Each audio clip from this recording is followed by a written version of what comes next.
সকালের শুরুটা চা দেয় না হলে ঠিক জমে না বস।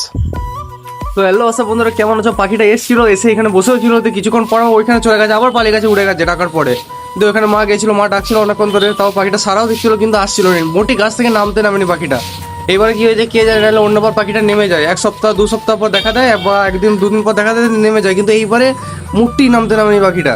তো এবার আমি দেখতেছি পাখিটা ওই গাছে আছে কিনা, ওইখান থেকে ওকে তাড়িয়ে আনার চেষ্টা করি হালকা। বন্ধুরা পাখিটাকে অনেক খোঁজে খোঁজে পর পাখিটাকে পেয়েছি এই গাছটাতে, এই গাছটা আছে পাখিটা, এই গাছটাতে। কিছুক্ষণ পরে সেটা মাছ চুরি করে খেয়ে নিলাম এবং কিছুক্ষণ পর ভাই ভাতও খেয়ে নিলাম। তারপর ভাই নিজের জেডএক্স R15টা নিয়ে বেরিয়ে পড়লাম আবার পাখিটাকে খুঁজতে। তো ভাই পাখিটা এডাল থেকে ওডাল করছে, শুধু মায়ের কত কাছে থাকছে, মা ডাকছে তবুও আসছে না। ভাই দেখবে, মা কাছে আছে, মা ডাকছে তবুও আসছে না। পাখিটা এত কাছে থাকছে ভাই, তবু ভাই ধরা দিচ্ছে না মোটি। তো এরকম করে ভাই আজকের দিনটাও কেটে গেল, কিন্তু ভাই পাখিটা ধরা আজকেও পেলাম না। ভাই দেখো আমার লাস্টে অবশেষে এই অবস্থা হয়েছে ভাই, অবশেষে ভাই নিজের পায়ে জুতোর পর্যন্ত ছিঁড়ে গেছিল আমার, দেখবে। কিছুক্ষণ পর খাওয়া দাওয়া করবো, খাওয়া দাওয়া করার পর দেখা যাক কী করা যায়। আজকে ভিডিও একটু অনেকগুলো ভিডিও ক্লিপ হয়ে গেছে, তো এডিট করবো। কালকে একটা শানদার ভিডিও আসতে চলে যায় তোমাদের কাছে, তো কালকে ভিডিওর জন্য অপেক্ষা করবো অবশ্যই।